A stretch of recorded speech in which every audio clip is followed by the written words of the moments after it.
my educational journey kind of begins at a similar point where Raghav comes from. We both were together at MNIT. So I am a mechanical engineering my background. I did my BTech from MNIT Jaipur with Raghav, and I passed out in 2022. Beyond that, I entered into the industry into oil and gas firm. I was in a PSU, Bharat Petroleum. I was working as a I was working in a B2B sales division, so it was kind of a transition from the engineering to the client side role of sales. Around 2.5 years, I worked there. Around that time was when I also realized that that growth path was not that steep what I aspired to be, and that is how MBA was a more natural option. Having already had a work ex of almost 3 years, the idea was choosing between 2 year MBA versus 1 year MBA. I wanted to be in India, so going out was not an option I was looking at. So ISB seemed to be one of the best option at that time. I did my GMAT along with my job last year, and was fortunate enough to get a good score on GMAT. Got into ISB last year in round two, and yeah, so here I am. Last 9 months have been a roller coaster at ISB now. So maybe anything related to GMAT, related to ISB admissions, related to what ISB is, because I know, having been on the side you are last year this time, I know how what kind of doubts you might be facing. So maybe better to open up the floor once, if any one of you wants to introduce yourself and go ahead with any kind of questions you have. Yeah. Hi, Sahaj. Yeah, hi Hari. Yeah. Yeah. Hi. My name is Harish Shankar. So I'm a 2021 graduate mechanical engineer only. So Okay. after that, I have like now almost 4.5 experience. So in two companies actually, one is in supply chain management, and currently I'm working as a piping stress engineer in Delhi. So I'm also like trying to get into MPA college. So last year I was like, so couple of questions I have. Like last year I was trying to prepare for this GMAT, but due to my workload and everything, I got like off tracked a little bit. So what are the main one like the resources that you did while preparing? Because I spent a little amount of money last year, so I'm little short on my this one finance. So that's one question. And regarding now, next question is like since I have like almost going to complete 5 years, achieve 5 years. So how do you think like should I look for a 2 year MBA or like 1 year MBA will be fine for me? Yeah, Hari. So I think great question. The first one is something all of us who are working and prepping worry along. So coming to, I can answer it in two ways. One is how I planned my GMAT prep and how I did go about it, and one is like what are the other resources available.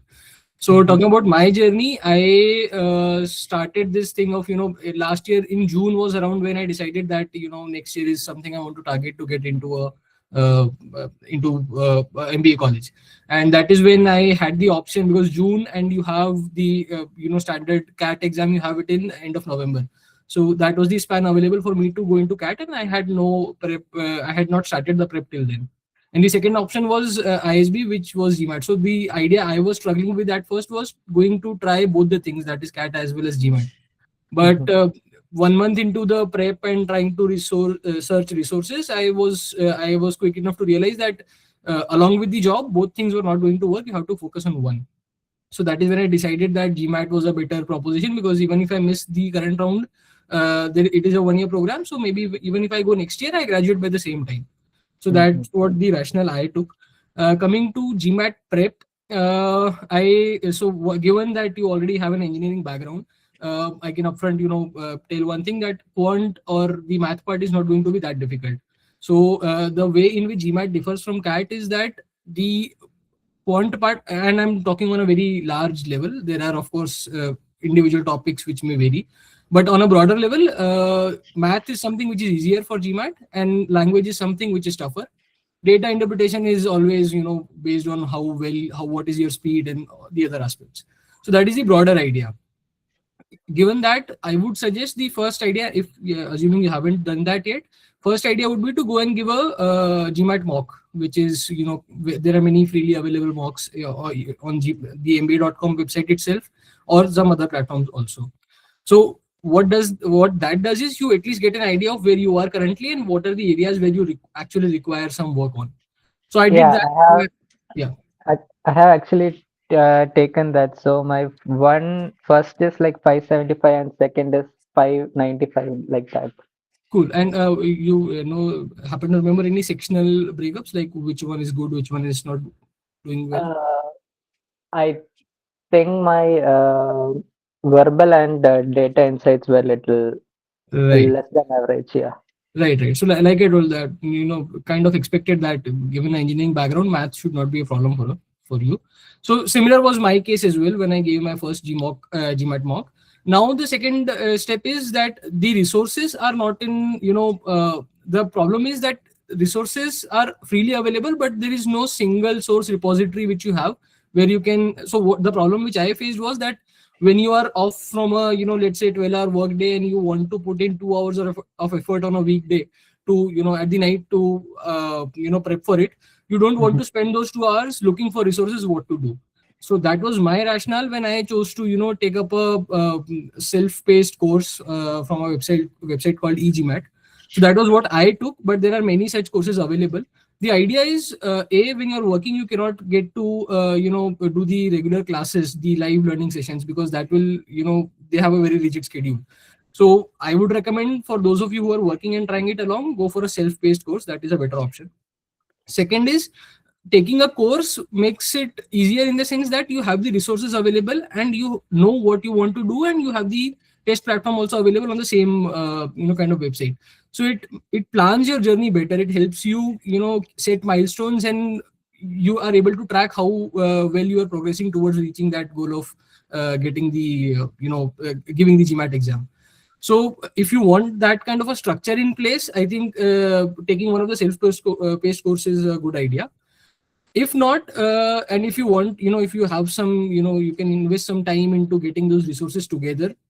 There are a lot of YouTube channels available which where you have topic wise videos. I also have some resources. I'll share it with Raghav, and then maybe he can circulate it amongst you.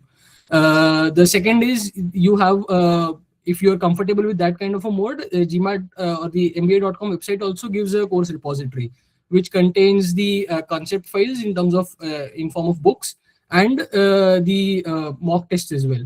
So that is also a good idea. Now, coming to Mhm. the second part, when you're prepping, what you need to focus on is absolutely given your first GMAT mock, you would have some an idea of the areas where you need to work and areas which are fine.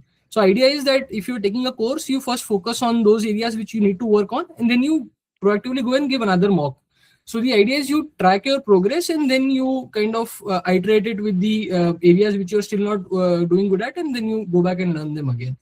So I would recommend that you keep on, taking mocks, let's say in a month or a half a month's timeline whenever you're comfortable, so that you know whether you're really progressing or not. So that also kind of gives you an idea whether the concepts which you're learning, whether they are actually coming to use in the examination or not.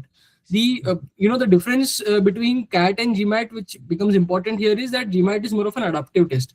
So unless you are actually working good on the questions which come to you early on in the test, you won't reach to a point where the score, kinds of hitting the upward marks of, let's say, 700 plus. So that is Mhm. also very important. So these are the two things on the GMAT part. Of course, you can choose between the self-paced learning or the free resources from the YouTube channels, etc. That is something you need to make a choice on. Mhm. Coming to the next question, you asked about having 5 years of experience and choosing between 2 year or 1 year. So one thing is, like, given your case particularly, 5 years is around a mark where in India 2 year MBA, you most of the colleges won't consider, like the good IIMs and let's say XLRI, etc. So the only option there also would be to go for an executive MBA, that is the PGPX or EPGP program, vis-a-vis ISB PGP, which is a full-time MBA, but you get to enroll no matter what is your work years of work ex. The only thing which sets apart executive MBA at IIMs vis-a-vis ISB PGP is that, one, you get a wide diverse batch wherein you have people from 2 years of experience right up to 10, 12 years of experience. It is considered as a full-time MBA, the equivalent of it. And third is that what I have in feedback about executive education at IIMs is that if you're looking to change your industry or change your, let's say, the kind of work you are into right now, a drastic pivot would be very difficult compared to when you come to ISB, because here the entire evaluation happens from a different lens, because there are people coming from very diverse backgrounds, and the recruiters are also coming with a view that we are hiring from a full-time MBA. So I think the choice for you would be between PGPX versus ISB PGP, and so you need to decide what you are looking at. Okay. Okay. Yeah. Karthik, you raise Yeah, your hi. hand next. Yes. Hi, Saj. To give a background about myself, I did my undergrad in finance from NMIMS. I am graduated in 23. Post that, I worked for 7 months in valuation, and post that, I switched to consulting in PwC. And it will be almost 2 years in PwC now next month. So I prepared for. My question is कि CAT का और GMAT का English कितना अलग होता है, and कितना benchmark होगा, like if for both maths and I think LRD है तो DI उसका बिल्कुल अलग है. So अगर English topic wise, syllabus wise, improvement wise कितना अलग है, कितना मेहनत लगता है, and maths में अगर आपका CAT में I scored 99.5 in QA, तो उसका कितना similar होगा in GMAT का prep? That's my first question. I'll ask follow-ups after this. Yeah, sure. So first off, I think quant, like you mentioned, if the CAT score is around 99.5, that's a great, in terms of GMAT, you won't have much of a problem, is what I feel. The only difference in quant GMAT is definitely easier. The only difference is, like I mentioned, it is the test format is different. So in CAT, you try to optimize for accuracy more and then speed. GMAT, it is kind of a equal balance, because the question, the penalty of doing a question wrong is less than the penalty of missing a question. You cannot afford to miss a question. So that is somewhere you need to get acquainted to the test format. Rest, I don't think conceptually anything should be difficult, because CAT more or less covers all of it. Coming to the English or the verbal ability section, GMAT is definitely not tougher than CAT in terms of verbal ability, and the difference is, I mean, the courses or the syllabus is also kind of divergent. CAT, GMAT, I can comment more, because that's what I prepped for. GMAT focuses more on how you are able to comprehend and how you are able to draw inferences out of it. There was an earlier version of GMAT Classic which used to focus a lot on grammatical corrections, sentence corrections, etc. They have stopped that now. The entire focus is on critical reasoning and your ability to judge the paragraph.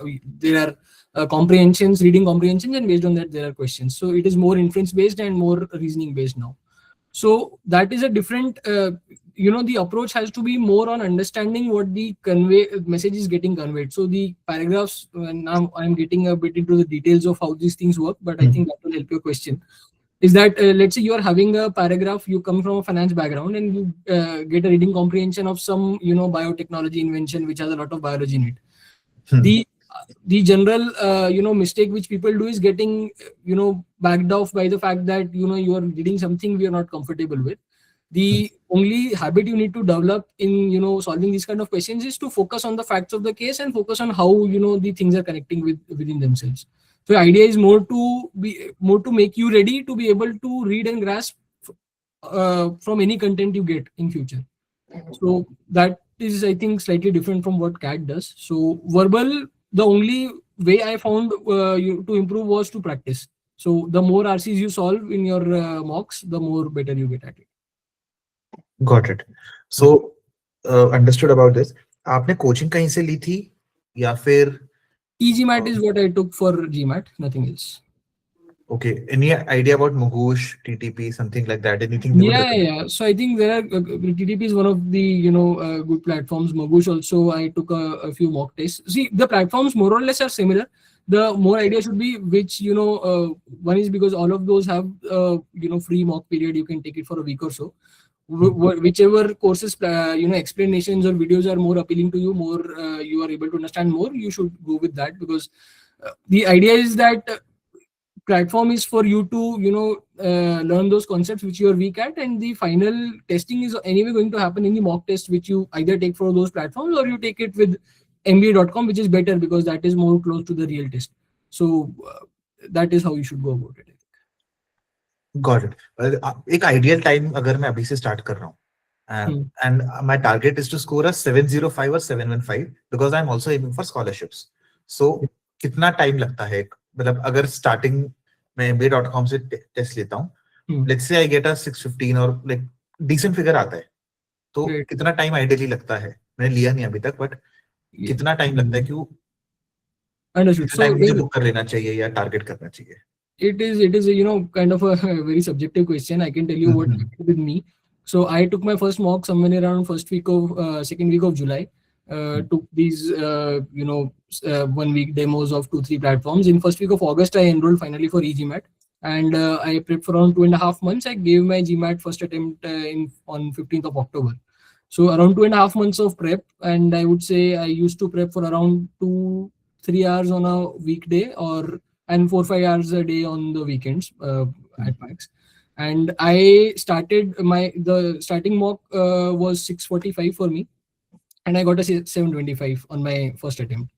So that was kind of and mind you, the difference between improving 645 to 725 and 615 to 725, the journey from 615 to 645 is not that difficult. As you go up and you, let's say you reach 695, the journey of improving of 695 to 705 is going to be very tough.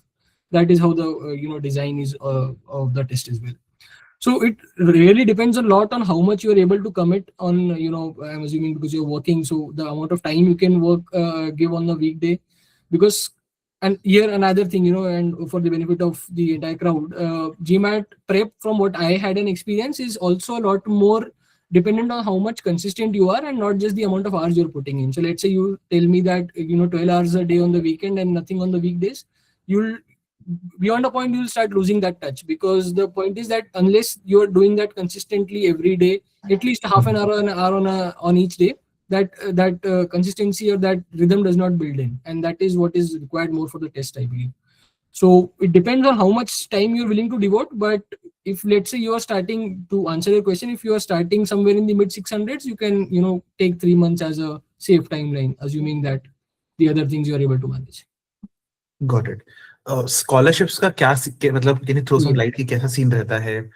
कितने score पे you can get some good, क्या आप देखते हैं वो profile में actually? Correct. So I was coming to that. Like you mentioned, you're aiming for a 705 for a scholarship. So one thing is particular for ISB, score does not mean scholarship, and low score does not mean no scholarship. Is what it is. The idea is they look at the comprehensive profile, and that is the difference between ISB and the other IIMs who look at CAT scores as a percentage, in their final selection criteria. That is not how the things, at least we believe, work at ISB. They would give a lot of weightage to the ISB application process. You might know, but I'll just repeat it for the benefit of everyone. Is GMAT score is the first step. GMAT score, once you have 3 rounds of application at ISB every year for the intake. The first round ends somewhere in mid of September. The second round ends in first week of December, and the third round ends somewhere at the end of January. So that is how the deadlines work. Now, in an ISB application form, you need the first requirement is you have to write 3 essays.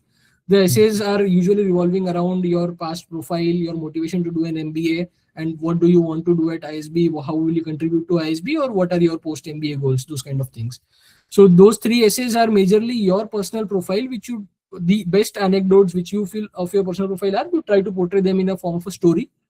And idea is you build a story which connects. So you'll also submit your personal profile, you'll also submit your achievements, your work experience, etc. Then you'll put those essays. You'll be required to furnish a letter of recommendation as well from one of your supervisors at work previous. So idea is these stories should knit in together very well in terms of what you are writing in your essays should be backed up by what your recommender is saying, should be backed up what kind of achievements you have. And finally, if this application gets through and you go to the interview, whatever you are answering the question should align with the essays what you've written. So idea is if they are able to go through those 3 essays in your profile and they are able to understand that this is the journey of this candidate so far, they're able to get that story, you're half done. Now coming to the scholarship part, the GMAT score is one component. Apart from that, this profile evaluation which I just talked about, and a major component is also the interview, where you get scored on the interview by the panel. So composite, they'll make a score. They'll score all the 800 selected applicants, and then there will be a sort of ranking based on these scores, and then the scholarship get distributed. So to check specifically about the GMAT scores, I've seen people who have come here with a 735 and don't have a scholarship, and I've seen people with a 635 or 645 and they have a 75%, 100% scholarship as well.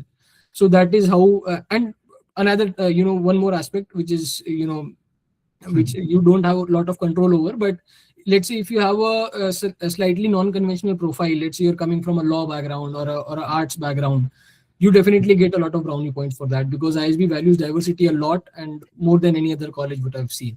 So that also plays a major role. Of course, you have a profile which you cannot change now, but that is something you can. So generally speaking, like I have a very like you said, like engineers, non-engineers, maybe BBA type, finance type, बहुत होंगे I think ISB में. Right. So diversity का तो नहीं मिलेगा. वो actually देखते क्या है at the time of admission in essays and for scholarships as well. See, scholarships, again I'll say the scholarship is a result. You know, if you're getting through the process, then whatever you've scored along the stages in your past academics, in your GMAT, in your profile, in your admission interviews, there is a composite based on which you'll be compared with other candidates, and then you get the scholarship. So that is always an outcome of whatever you do in these stages. To the second question, that what they see in the profile, see, like I mentioned, you need to be very clear on the three questions. One is what has motivated you to do an MBA. So why you want to do an MBA, why you want to do that MBA from ISB, and what are you looking at gaining in this MBA program, and how it will. So let's say you have a goal to, let's say, get into MBB as a consultant. Then why do you feel that ISB is the one where you, and how ISB will help you, get to that goal. So you need to be very clear about what you want to do after MBA and how ISB is going to help you do that. If you are able to answer these three questions correctly to yourself, and you're very clear about that, then you are good to go for writing an ISB application. Okay. Yeah. Got it. For now, I have these questions only. Thank you so much. Yeah. Thanks. Okay. Dhruvik? Yeah. Hello, sir. I have attempted the 2 times the GATE. I am from the engineering background. As a petroleum engineer working in the PSU, I have experience of the 3.5 years. So Okay. I'm Where are you planning to working? give Oil India Limited. Oil India. Oil India Limited from Assam. Great. Okay. So I am right now planning to attempt both tests, GMAT and GATE. So I am asking for your advice. Said how it is beneficial. How should I plan to attempt the both tests so that I can get the maximum benefit from both? Yeah. So Dhruvik, like I said, I was in a similar situation last year when I was looking at attempting both of them. Definitely you can go for both of them. They do have some kind of overlap, as in, some, if you do CAT, if you're able to complete quant for CAT, you are, good for GMAT. If you're able to complete verbal for GMAT, you are more or less okay for CAT, but the test formats are pretty different. So if you're trying to attempt both, you'll have to, one, space them out. If you're attempting, because CAT, you have no option, you're going to attempt in the month of November, you will need at least month or two prior or month or two after to get into the practice of giving a different kind of test altogether. So one is that you'll have to plan it that way. Second is there are a lot of differences in terms of how you approach the questions, because CAT is more, I'll say it is, the kind of questions which come in CAT and the kind of questions which come in GMAT, they are slightly different. In terms of CAT is more about solving, getting it right. GMAT is more about able to understand and then able to, so you'll not see questions where you are getting trapped in GMAT, whereas you'll see those kind of questions in CAT. So that mindset difference is going to be there. Now, if you are looking at a specific timeline that you want to get it done within 2 months or 3 months, I'd suggest you go for, you focus on one of the tests. But if you want to go for both, you can definitely prep, but that you'll have to, consider, you'll have to put, your resources into both, and you have to give time to both as well. Also, I have one more question. That my profile is, I got the 83% in the 10th standard, 85% in the 12th standard, and in the graduation is the 87%. So it will affect the during the ISP application. Will it affect? Yeah, so affect, I'll say definitely, because everything 10th is not a 10th or 12th is not that important, but graduation does have some weightage. Having said that, it does have some points in your entire score, but it is not a deal breaker. In the sense, I know people who have made it to ISB even after having a 60-65% in their graduation. The thing is, like I mentioned earlier also, they look at a overall profile score and not any specific academic criteria. They don't have a hard cutoff of, let's say, no one below 70% is going to get in. That is not the case with ISB. So if you have sufficient, if you, like you mentioned, you've been working at Oil India, if you have sufficient points to show that your work experience has been really enriching or something which stands apart, then you can make up for the, or let's say if you get a very good GMAT score, then those things can make up for the, your score in the graduation or let's say 12th standard. But that being said, there is no hard cutoff. So you can definitely make up for it, but you have to be good in the other, you have to be really good in some other aspects as well. That is what. And you definitely, in any scenario, if your acads are not good, then something else has to be good. Otherwise, they don't have an incentive to, there are other candidates as well. So that is how it works. Okay. So I was the planning that I should attend the GMAT by March and then I will start the CAT prep. So definitely. Yeah. So the good thing with GMAT is that you can always give it a shot again as well. So definitely, if you are confident enough, but that being said, you should not keep in mind that you're going to do the second attempt. If you're keeping that in mind, you're always going for the second attempt only. You're going into the first attempt with a mindset that you have the second attempt, that will not work. But you can always plan in that manner. So idea is, if and GMAT you can anyway schedule 1 or 2 weeks before also. So if you feel by the end of February you are ready, then go ahead and attempt in March. That is not an issue. Okay. I also planning that the second timeline that I should attempt the GAT from in November, and after that, if I didn't get the good score in the GAT, then I will start for the prep for GMAT and I apply in the last round. Does it good, or I should change it? Yeah. So, I mean, your question is about the last round, or I didn't get it.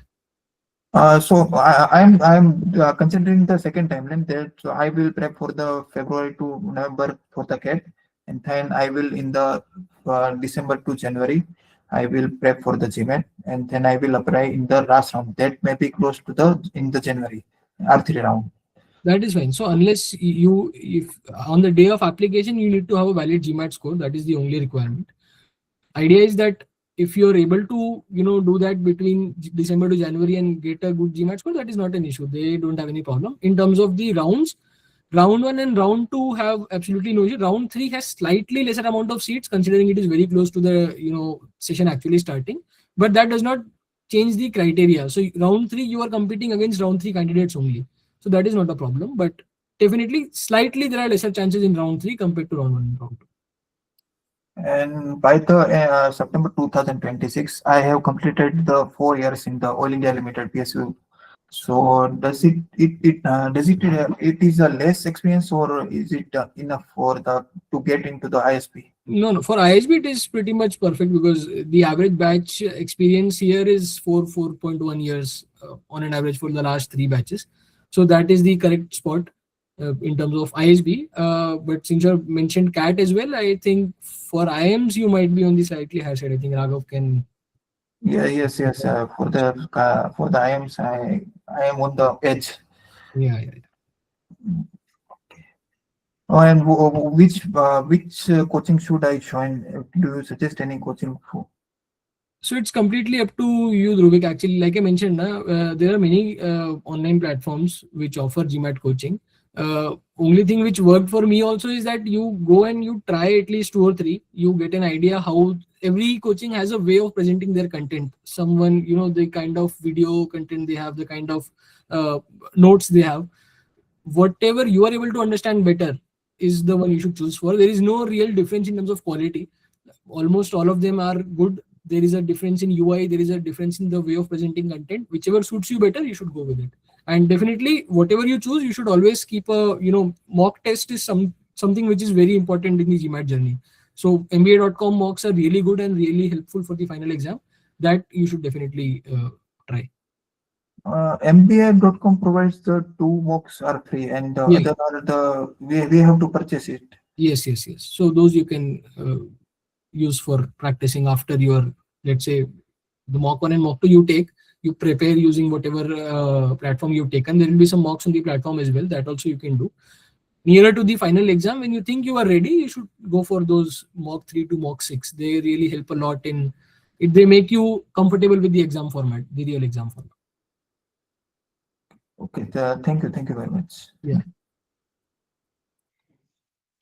Shruti, I Uh, think you go next. I think Vatsala is next. Oh, yes. Sorry, Shruti. Sure, Yeah. sure. So I just have a quick question. I actually took the GMAT a few months ago, right before CAT. Didn't go as expected. I was sick and stuff, whatever. I have like a 625, and now I want to kind of evaluate if it is worth putting in effort into round 3 if I already have all like BLKI calls. I don't know because like I'm pressed for time, so then I wanted to evaluate or understand like the trade-off and see if it's worth actually applying in round 3 Yeah. with So, that Vatsala, can you score. just quickly take me through what kind of profile you come Yeah, from? sorry. So I've done my undergrad in economics from Delhi University. I have like 2 years of work at Accenture Strategy in like a front-end AI consulting role. And yeah, that's about it. I also have a diploma in data science from IIT Madras. Okay. So I think the profile wise you are more or less sorted. DU has its own merits in terms of the ISB application, and you worked in consulting, so that also aligns well. 625 is something I'd say it is really on the fence because that is near to the lower band of what the admits have made in this year also. So I think if I remember correctly, 625 or 615 was the lower band which got in this year. So I would recommend, and since you mentioned that you're already having calls from IIMs, I think what you mentioned. So Yep. focus definitely on that. Something, bird in hand is always better than two in the bush. But if you want to give it a chance, and if you already have some anecdotes put together, there is no harm in putting an application for round 3 and just checking if because Hat in anyway the you are ring. looking for the interviews. So you will be in the sync, and ISB interviews are not something where you need a lot of specific prep. That is all very conversational. So no harm in putting an application there, even if it is half-hearted. But don't focus or don't invest too much time in this. Don't bank on this. Go for the IIM interviews more prepped. ISB you can always come back and apply next year also. That is not a problem. Makes sense. Maybe I'll just like invest lesser time into it and get it done with. Thank you so much. Shruti, now you can go. Yeah, so hello, Sahaj and Raghav. So, firstly, my question is, how did you, like personally, I'm a little confused between if I should prepare for CAT or GMAT. I come from oil and gas industry background as well. I graduated from BITS Pilani, Goa campus in 2023. So, almost now I have 2.4 years of work ex. And also like I was the coordinator of few clubs in my back in college. So that's my in college my CGPA was around 7.5, and 10th and 12th was like 10 CGPA and 95%. So that is fine, but my CGPA is a little less. So firstly I want to know like how can I make my profile better? Like is there any way that I can have more spikes in my profile, and in general can you review it, like how is it right now? And also my second question being, how did you decide between if you want to go into IIMs or ISB? So yeah. So first coming to your profile, like I said, at ISB diversity is a major factor in the decision making. You come from an engineering background, which is kind of more considered opposite of what they look for. But that being said, still 50-55% of the batch is made of engineers, like any MBA college. I would say lesser than any other MBA college, but that way. So that is not so these are the things which you cannot control now, which is already a part of your profile. A CAT, from what you mentioned, should not be a problem for you. Considering what you can do now to create spikes in your profile is the only two controllables you have right now, assuming you are not applying this year right away. One is that you have your GMAT, which you can always get a good score and create that spike. Second is what you're doing in your work right now, and what is it which can put you apart from what others do in your company itself also. So let's say you are I'll talk about myself, that I also come from oil and gas background, and I was also a part of the part of the crowd there in the company. But what you can, so I come from a B2B sales background, like I mentioned, and there was a very good product launch project which was going on, which was not a very conventional thing to do in that kind of a role. So that was something which, when I went back and asked my interviewers that what did you find different in my profile, that was one project where I could talk a lot about in the interview. And that is where they also kind of got hooked in, because they see, you need to understand that ISB interviewers also come from they are alums who have passed out of ISB 2, 3 years, 4 years back. So they also are in business somewhere or the other. Many of them are in consulting, because by design 55%, 60% of the batch from ISB goes into consulting. So, and if you're in consulting, you have a more or less an idea or a hang of all kinds of businesses. So that's the background where they come from, and they're able to look for these things in your profile. So if you're able to strike a chord and have a conversation about any of those things from your work profile, I think that is what will count as a spike, rather than you trying to portray some numbers or figures which which do not become defensible in the interview. That is not a good idea. So idea is, for creating a spike, one is GMAT score. Second is, in your work ex, if you have done something really different from what others do, or which has really made some impact. These two things you should look at. Third, coming to what you asked about deciding between IIMs or ISB, I think it is more of a, see, one is that for myself, I considered IIM ABC versus ISB in a way that it is a 2-year program versus a 1-year program, was what my major point of contention. Having done already 3 years of work experience, I was really looking at saving that 1 year. Second is what kind of experience you want to have. So IIMs I would say, from my limited experience, are more academic focused, more curriculum focused. ISB in that sense gives you a lot of different perspective in terms of the diversity of the batch as well, and the curriculum is also designed in a different manner. It is more coming from the research background. The professors here, many of them have been in corporate for many years and then came here. There is a lot of global faculty coming in, because almost 40-50% of the faculty comes from top B schools like likes of Wharton, Ross, etc. So the kind of experience you get here is very different from the conventional B school which the IIMs are. That is what I would say. So you need to decide what you want to pursue in that sense. Like personally, I think so. You mentioned it before that it's easier comparatively to pivot my what my experience has been right now. Like I'm a field engineer as of now. I operate in oil rigs. So I want to really pivot from there. I want to get into product management or something like that. So I think so. Then you would suggest that ISB will be better comparatively. So I mean, that would be a bit difficult to comment on how easier it is at IIMs. I think Raghav is a better judge to comment on that. But that being said, see, Shruti, when you come here at ISB, it is not like that everyone comes here and pivots to a different profile. That is not how it works, because mind you, you want to get into product management. There'll be software developers who will be coming into ISB. Any employer who comes in would see you and his profile as two ISBNs. One has a tech background, one does not have a tech background. Who can fit in better?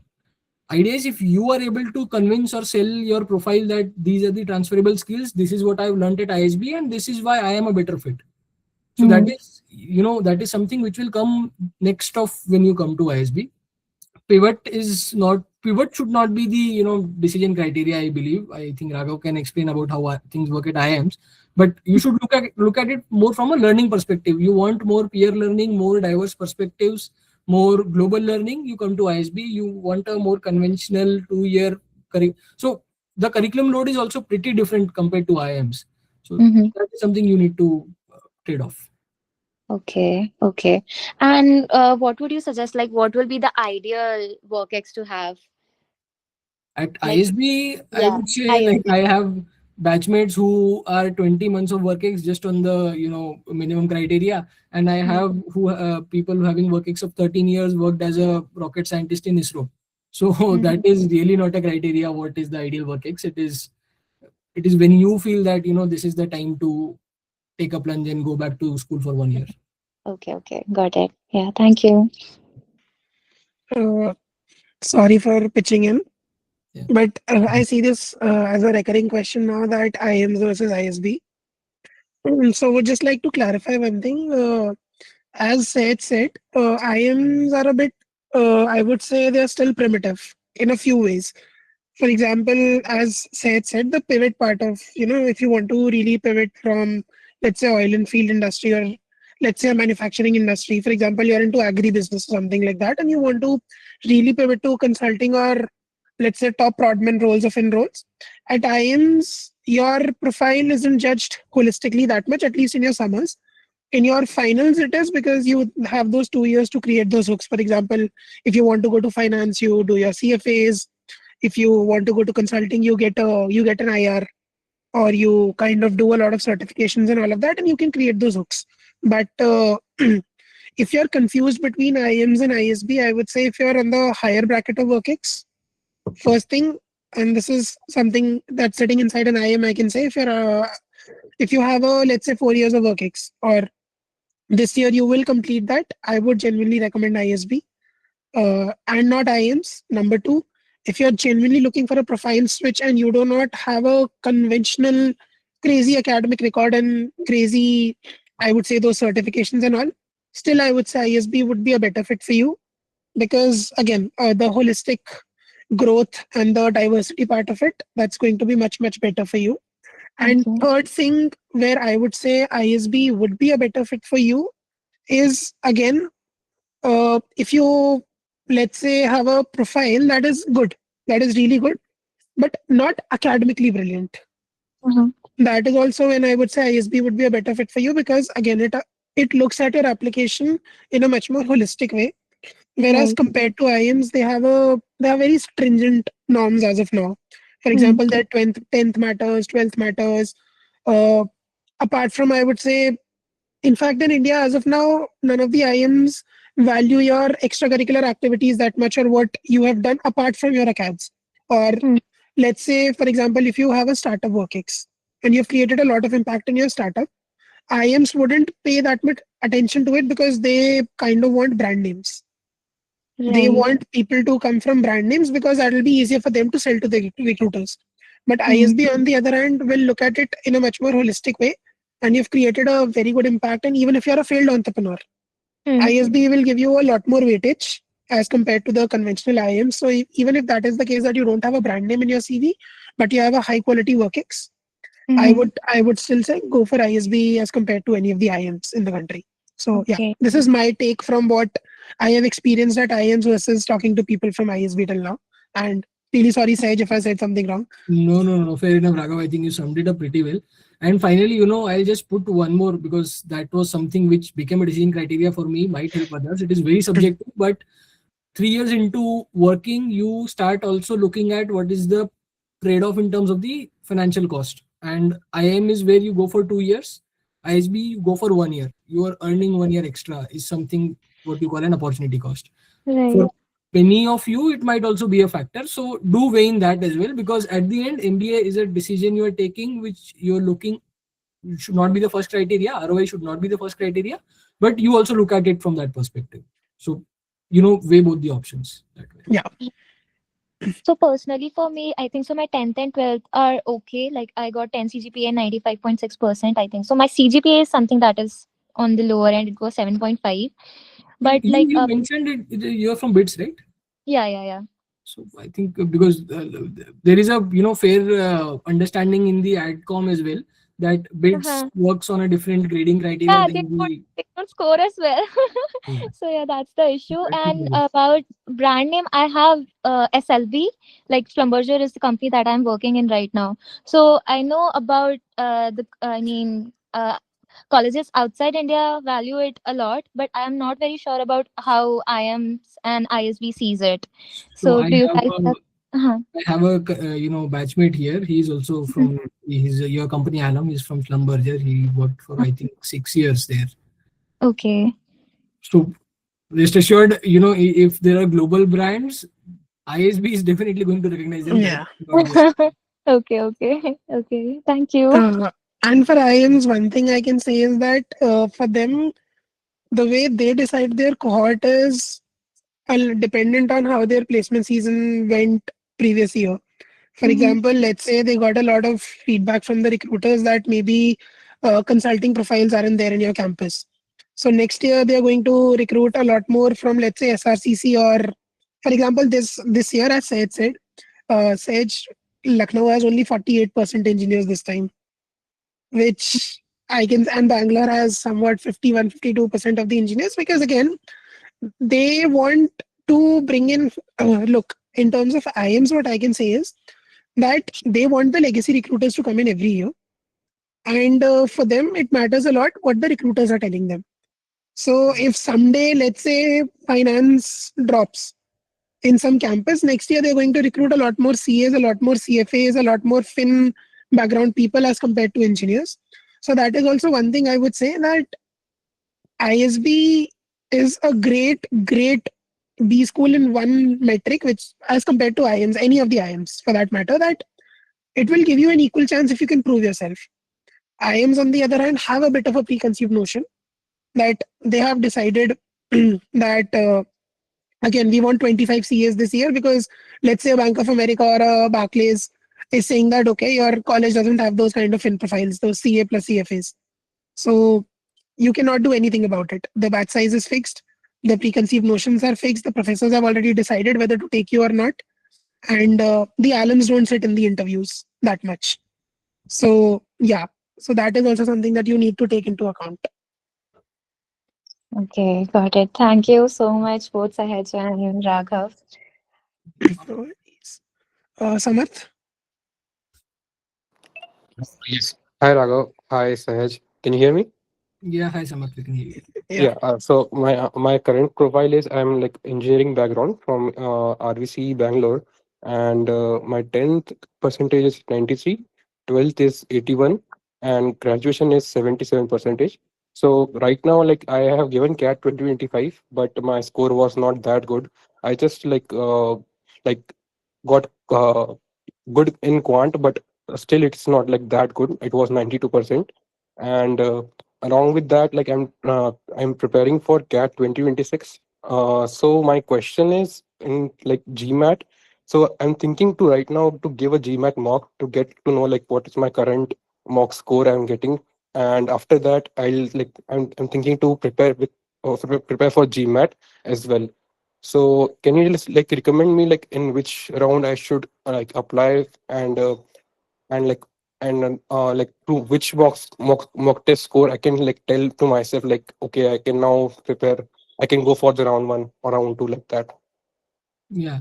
So first thing is which round, I think, because we are already at 16th of Jan. The round 3 deadline is anyway, I think, 10 days away.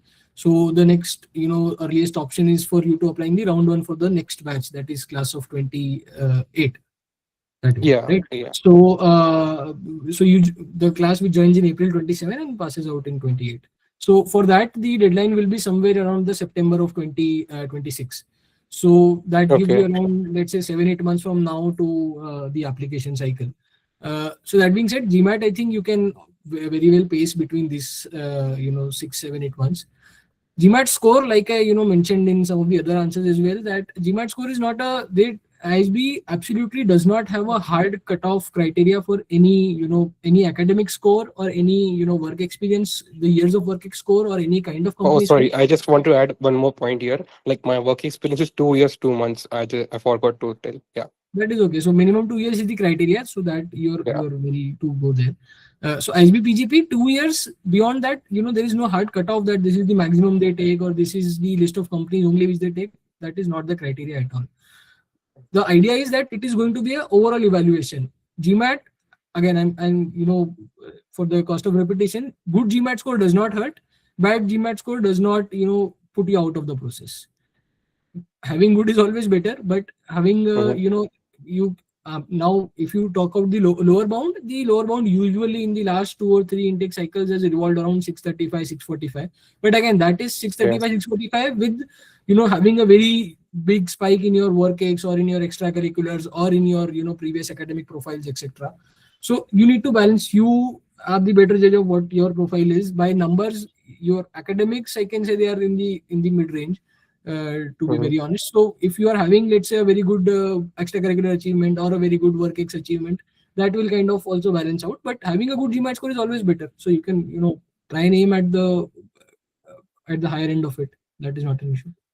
Okay, so like along with the CAT prep, like can you recommend like what all we can focus more so that like it will include in GMAT preparation also? So CAT, like I mentioned, CAT prep for your quant part more or less takes care of GMAT, barring Yeah, the like exam format. quant. Yeah, quant is like okay. So quant, I guess GMAT का quant थोड़ा easy ही होगा as compared to CAT का. But like for me, like I think like my VARC is like very bad, so that I have to improve a lot. So like yeah, I guess same it's for GMAT part. So like can you just like tell like what all topics which are like similar so that like it will be helpful in GMAT as well? Or So like topics means like particular like critical reasoning like that. So yeah, so like I mentioned, see VARC for CAT, I gave it. I did my GMAT prep only, and I based on that only I gave my CAT as well. That was not a structured preparation for CAT. I never did for that matter.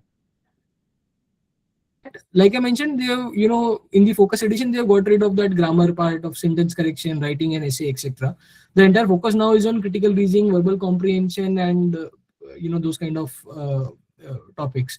So the only thing which beyond a point you can do, one is definitely there are some kind of conceptual things you can learn. You can try to get some techniques. There are some kind of there are many kind of videos and content available where you sort of get an idea how to approach those questions.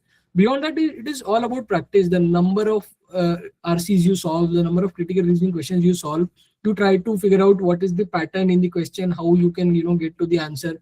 There are different things which work for different people. For you, it might be solving the question. For someone, it might be trying to test the various options and then reach on the final answer. It can be very specific to a person, but the broader idea is VARC practice is what will take you forward. Quant, if you're done with CAT, you need to get accustomed with the format for GMAT, and you are Yeah. good enough. And here, again, it brings me to one more point about the difference between GMAT and CAT. GMAT focus has, increasingly put more weightage on balancing the scores between the three, sections. So let's say you have a very good quant but a bad DILR and VARC, you won't get that good of an overall score. You have slightly lesser good quant but decent enough VA as well as DILR, you get an overall very good score.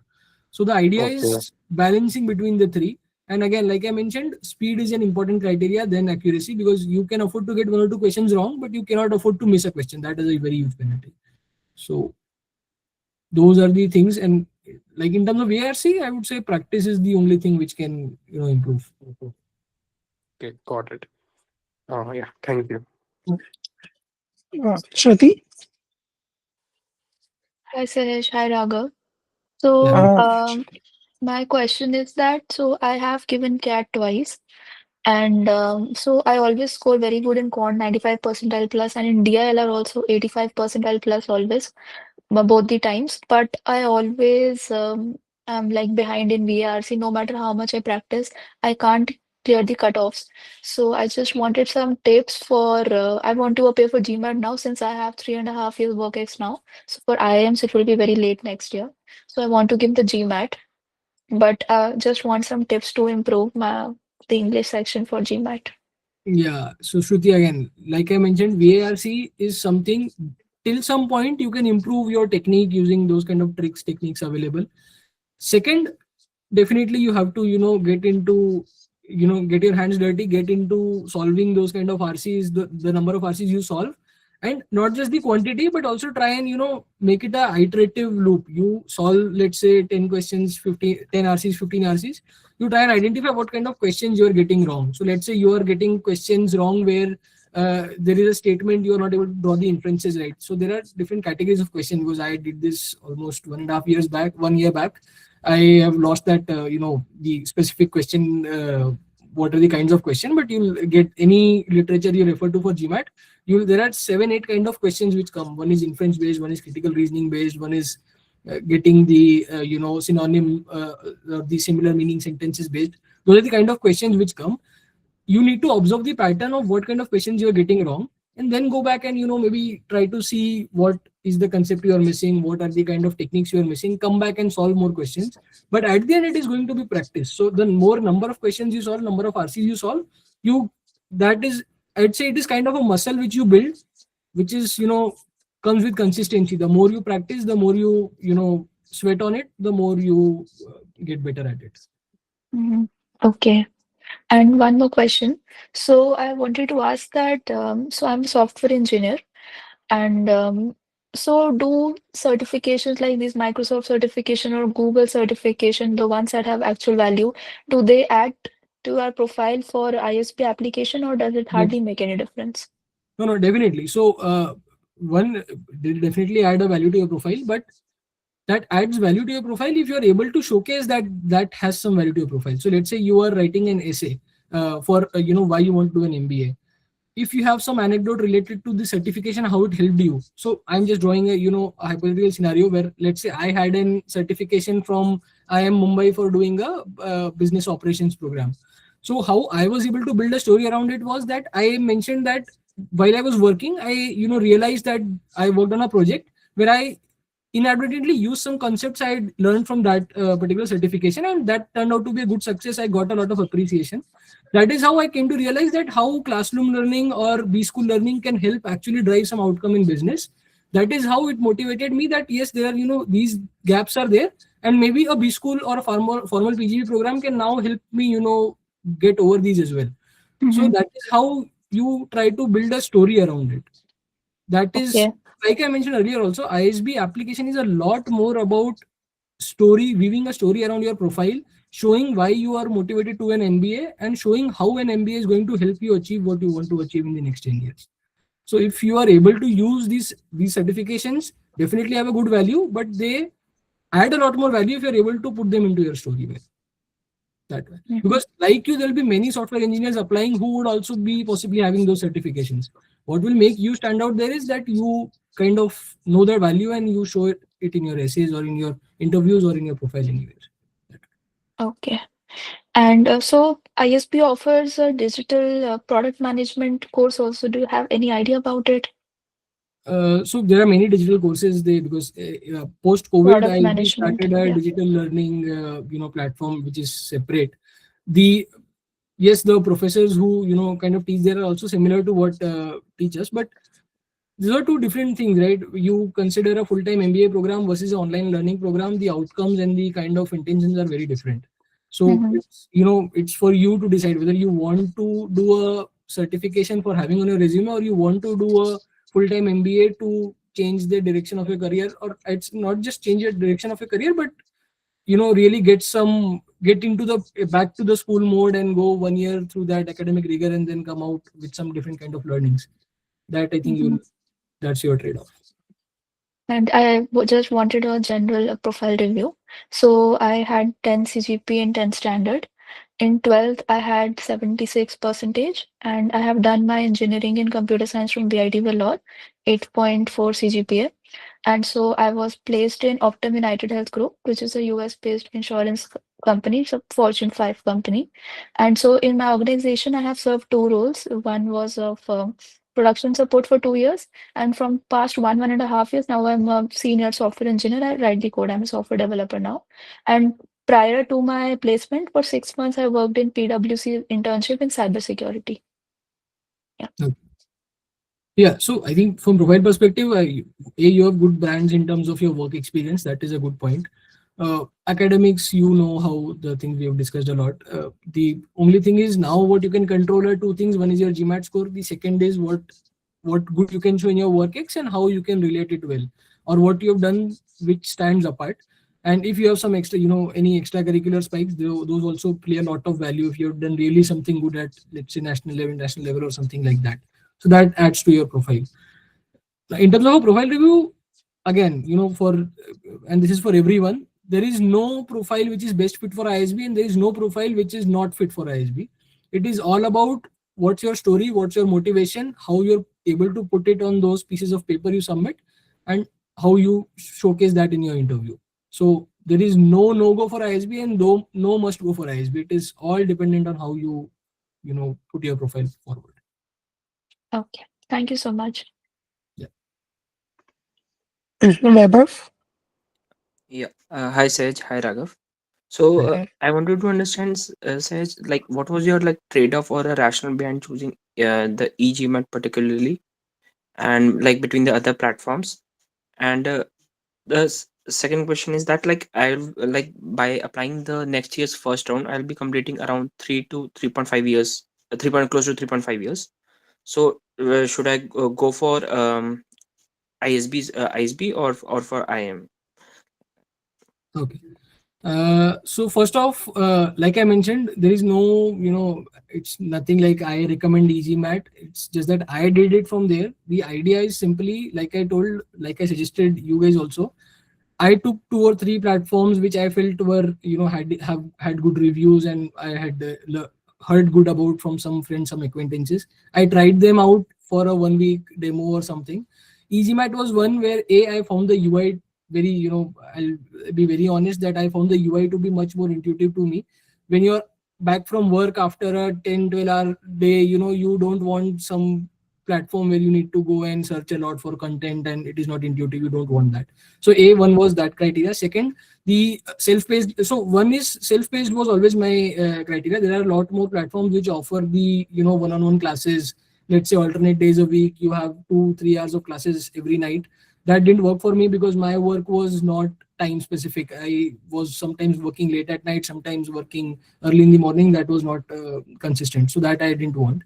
So self-paced was first criteria. Second was I found the UI very intuitive. Third was EasyMat in terms of their recorded content. I was able to relate very quickly with what they were trying to teach, and I was able to grasp well from their content compared to the other platforms. So I think these three were the criteria, and more than anything, it was just for me to have something to do at the end of the day, ready in one place. So I just took that platform for that purpose. Second was MBA.com mocks, which I mentioned, at the later part of your journey, and then finally giving the GMAT. Coming to the second question which you asked, again, 3.5 years, very good, in terms of ISB, it is a good fit.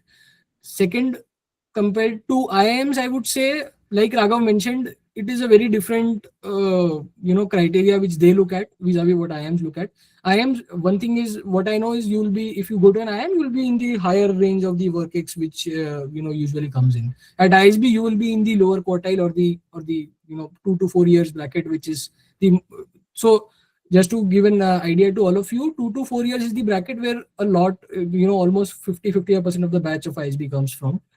Another 30-40% from 4 to 6 years, and then another 20 or 30% whatever is remaining from the 6+ years category. So that is how the split looks, and that is atypical of any Indian B school. If you look at, the younger crowd is always at a higher proportion. Uh, and yes, and actually, I'm working in a semiconductor industry as a software engineer. So, like the pivot and the trade, like the career opportunities, as per the discussions we had, like I think the ISP will be more fit suitable for me. Right. So that is, and ISB, you get a different. So now again, this is also one more aspect. A lot of lateral roles also come at ISB if you're looking at the placement opportunities perspective. So because the companies know that there are people having 4 years of work, 6 years of work, 10 years of work. So you will also get not just entry level roles or the kind of management trainee or associate consultant role, which are the entry into the organization. You'll also get the lateral entries like, let's say, PM1 or PM2, which usually do not come at other IIMs also. So those kind of roles also will be coming in, and it is then up to you how you're able to show best fit to that profile. You can definitely get there. Okay. Okay, got it. Thanks, Sahaj. Thanks, Raghav. Anurappa? Yeah, am I audible? Yes, you are. Yes. Hi, Sahaj. Hi, Raghav. Firstly, thank you so much for taking the time to conduct this session. I know it's the weekend, so I'll basically tell you a bit about myself. I'm a final year BCom honors student at LSR, and I have my PPO from BCN. So I'll join next year after graduating. BCN, it's Bain Capability Center, the backend division. So I also want to do my CFA and FRM after 2 years of graduating. And the point is, the pressure of MBA is inevitably building up, and I don't really know what to do next because I learned better from on-ground experience vis-a-vis classroom teaching. So I basically have a bunch of scattered thoughts. So firstly, what kind of companies usually come on campus and for what roles? How and when do interviews happen? How much time do people get to prepare for ISB interviews? Questions along those lines. Yeah. So, like Anupa, first thing, I think I'll appreciate your question regarding, the pressure for MBA. And I think a lot of us face it when we go out of our undergrad. And, this comes from a very personal experience, might not be, relevant for all of you, but the way I see it now is I would any day recommend you to have some work ex before you get into any B school, because coming in as a fresher into a B school where the kind of learnings are, of course, you come from a different background, but I can speak for at least the people coming from engineering background, is very different from what a B school teaches and how close to the real world you are when you come to the B school. So if you have any experience in the corporate world or in the business world through any means, be it a startup or be it a corporate job, you get a lot of understanding of what really the issues are when you are in the business. And when you come to any B school, you are better able to appreciate what is being taught and how you can. So it happens more often than not that you are in a class and you are learning something which you are at the back of your mind thinking that 2 years back this was the place where I faced this problem in business and this was the way I could have solved it.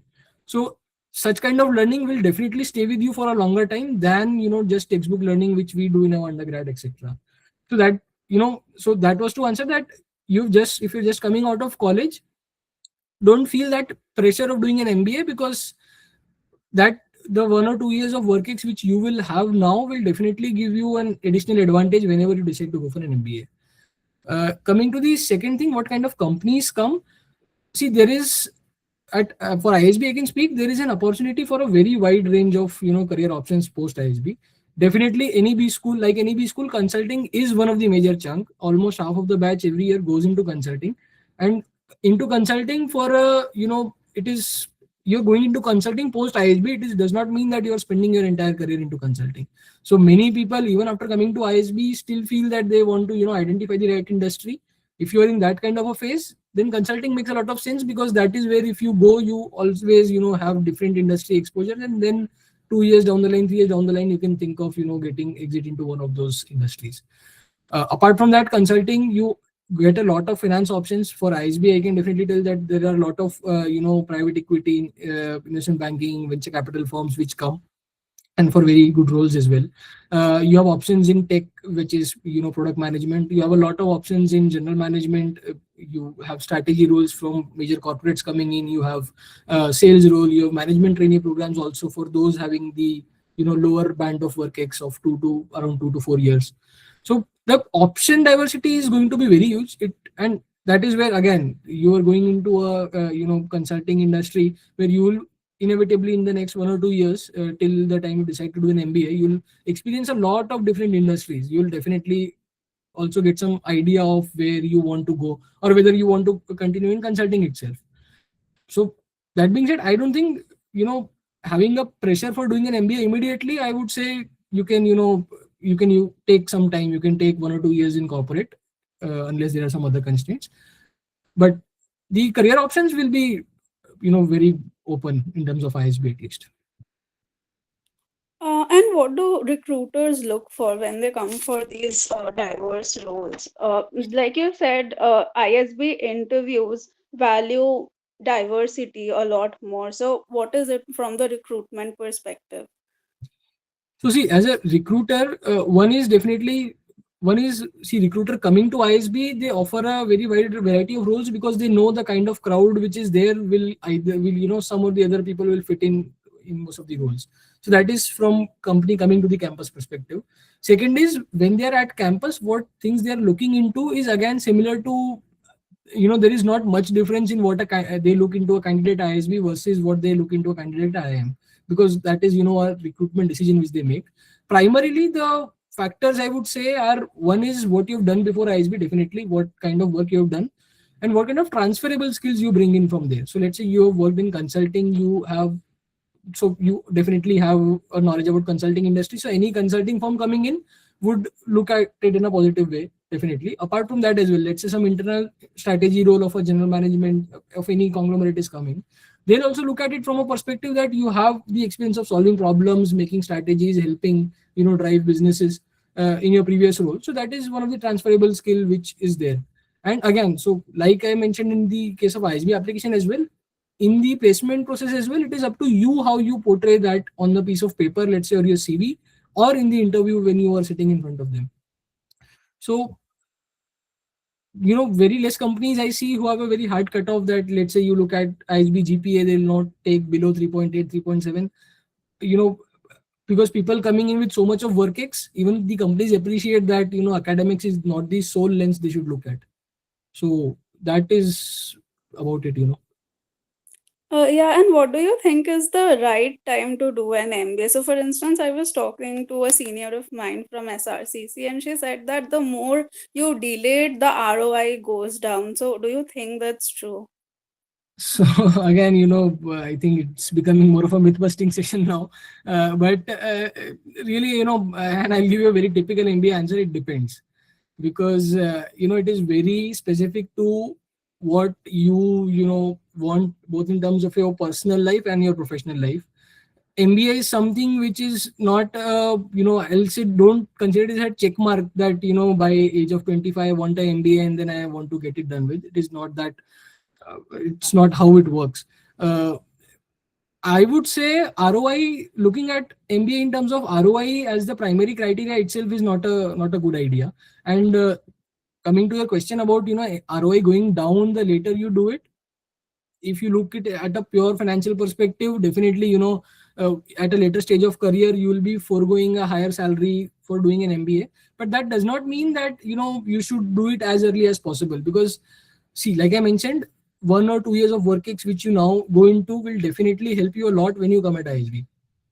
But it is about your comfort, that when you feel that I've done enough of BCN, I have learned all what I could have learned about this industry, I've experienced all the, so going into BCN, you'll have new things coming, you'll have something to gain from that company or from that industry.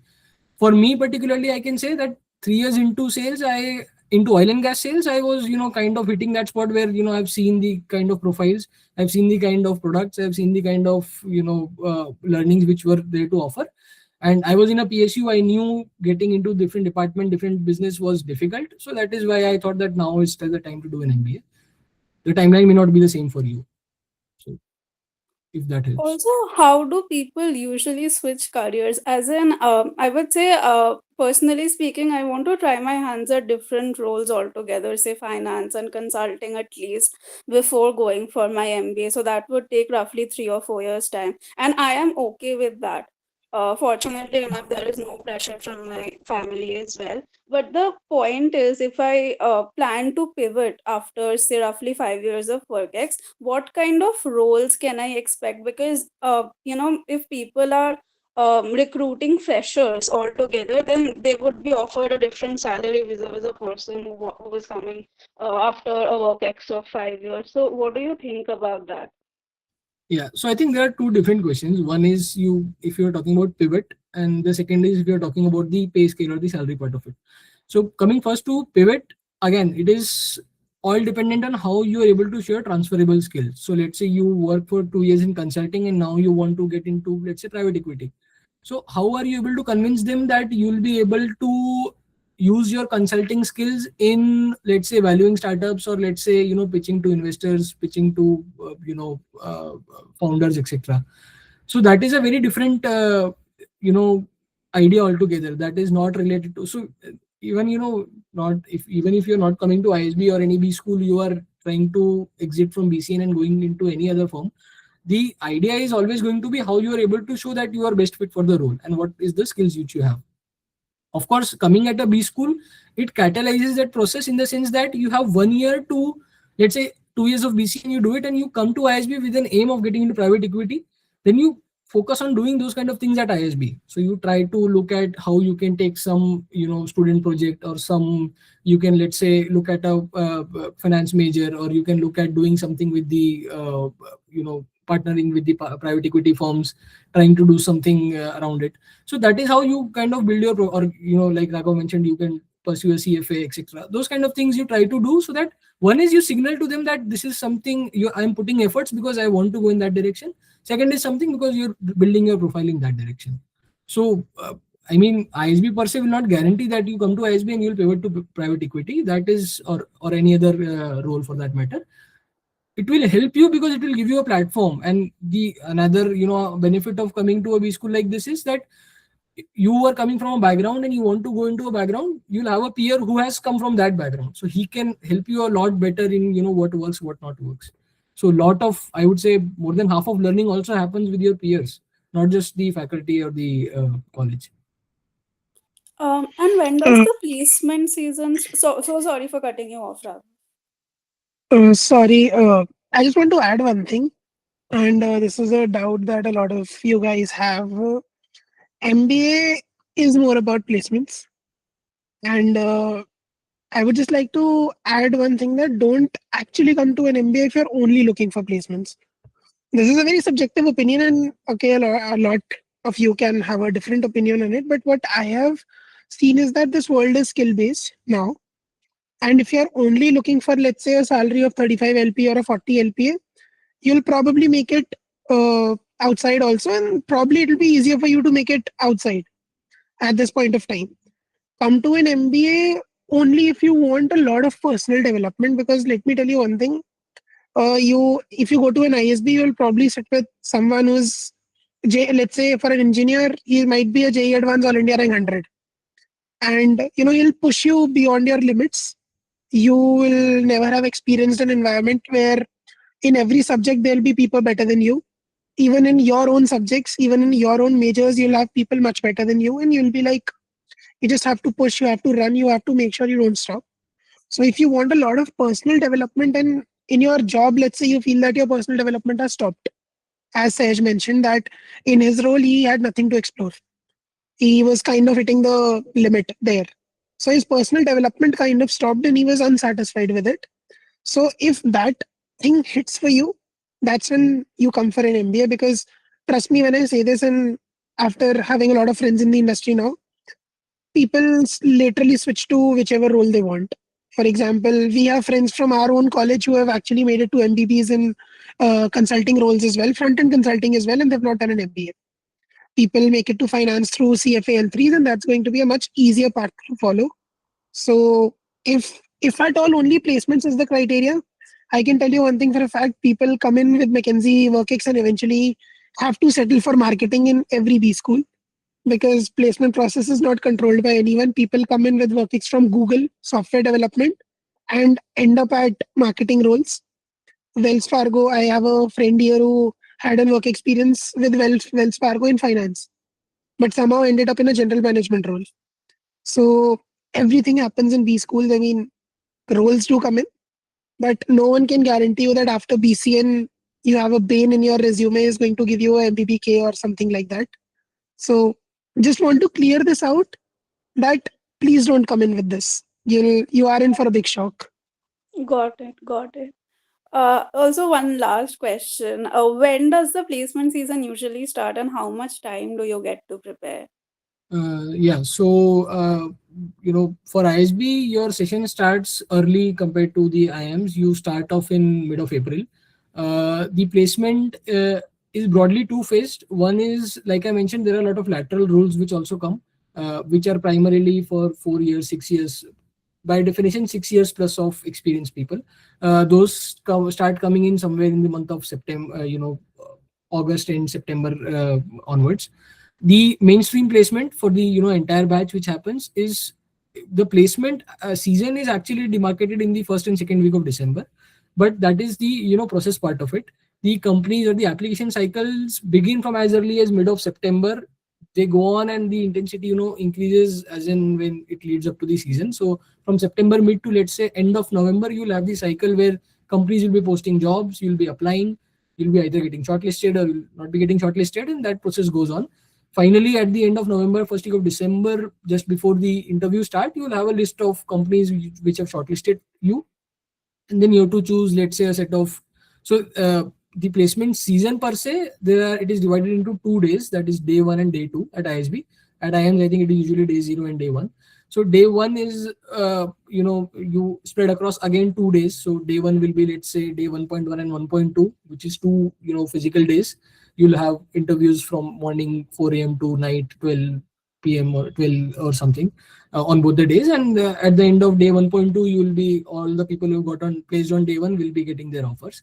Similarly, after a week of day one, you'll be having day two, again in the same format. So that is how the placements in terms of the mechanics of the operations happen. Got it. Thank you so much. Just a quick 1 minute, Sahaj, if you can just quickly Yes, yes. brief our crowd about how different YLP is, because a lot of them have doubt related to that. Great. So, there are, there are three kind of terminologies which ISB has around the young leaders. So one is, I'd say, first is, I saw a question on the chat box as well. I come from the 1-year flagship PGP program, which ISB has been offering from last 25 years. So that is the PGP program. Within the PGP program, they till last year had an option of an early entry admit. So you have an option where you apply to ISB before even you have your job post your undergrad, and you have your GMAT score ready. You apply there based on your profile and your essays, etc. The evaluation metrics differ, but they give you an early entry option, which is that you get your admit before you get to your job, or let's say until you have the 20 months of work you require for that option. That cohort of people are known as the YL, that is the young leaders. So that was the process which happened till last year. They've stopped it from this year onwards. In that option, the idea was that you get your entry, you get your admit option, and once you complete 20 months of work in corporate, you can whatever the next cycle is of intake, you can get in through that program. So that used to happen till last year. That has stopped now. The difference in what they have started this year is the YLP is the Young Leaders Program, which is the 2-year MBA. That is kind of parallel to what the other IIMs, etc. are offering. The program in structure is similar. The criteria is 0 to 2 years of work ex. So if you're a fresher, up to 2 years of work ex, you can apply for that program. 2 years and above is the PGP program. So there is a hard limit to that, work ex. The broader difference, I'd say, is mainly because before 2 years of work ex, you can, consider that you are considerably new to the business world, and you require more, I'd say, more focused learning in the classroom. That is the only difference. So the kind of courses would be similar, but you'll be having a longer duration. So let's say core courses for us, we take 10 lectures of 2 hours each to complete one core course. For them, maybe it is around 20 lectures, 25 lectures, depending on what kind of subject it is and what kind of weightage is required. So that is the only difference per se.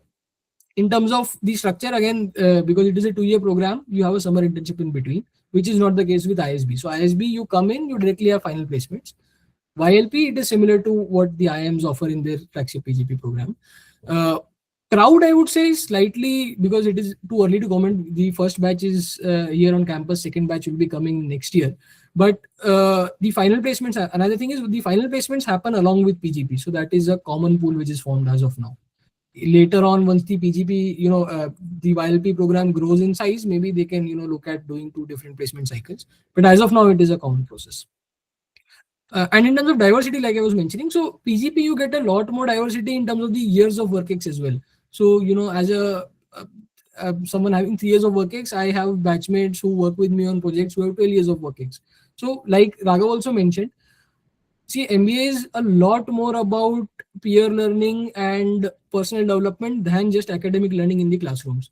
So, and trust me when we say this, that you learn a lot more when some person who has spent 12 years in business doing one job, who gives a perspective about something you would have not even thought about.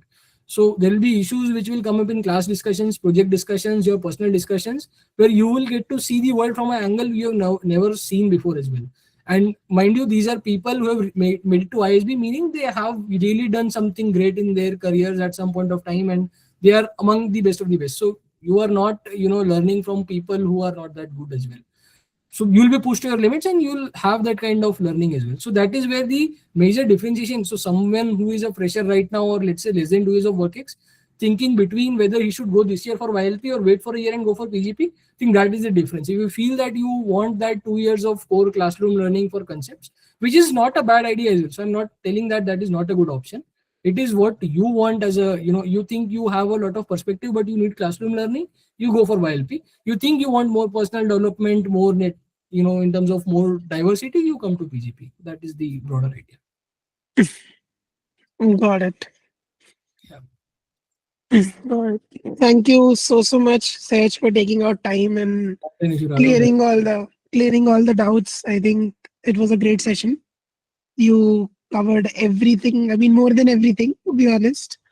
It was really, really insightful for everyone. And yeah, thank you so much for being here. Yeah, And thank you all of you, because like I mentioned in the beginning as well, I know where most of you are coming from, and both of us have been in these shows at some point in our career. yeah, So, and trust me, these sessions are somewhere it is morally, motivating for us as well, because we know what value it makes when you actually get to make a decision based on some, so if even if this session helped one or two of you decide something, I think it makes it good for all the time which we spend. So that is not an issue. it was a And huge success. I'll pass on my contact to Raghav. Already has my contact. Even if any one of you wants to connect for any Sahaj, if you allow, yeah, we have a group for GMAT. So can we just add you? Yeah, definitely. So I can, one thing I cannot guarantee I'll reply promptly, but you'll have a reply whenever, because No, it's just that I mean, maybe once in a week or whenever you have time. Yes. Maybe you could just more than happy. Yeah. Okay. Okay, so I think all the best, all of you. I'm sure all of you will do great in whatever you choose, but I hope you take a right call and hope you land up in the places you want to be. Any help you require, let me or Raghav know. We'll be there. Thank you so much, Sahaj. Okay. Thank you so much, guys, for joining. See you. Bye bye. See you. Have a good day. Bye bye. Have a good day. Bye bye.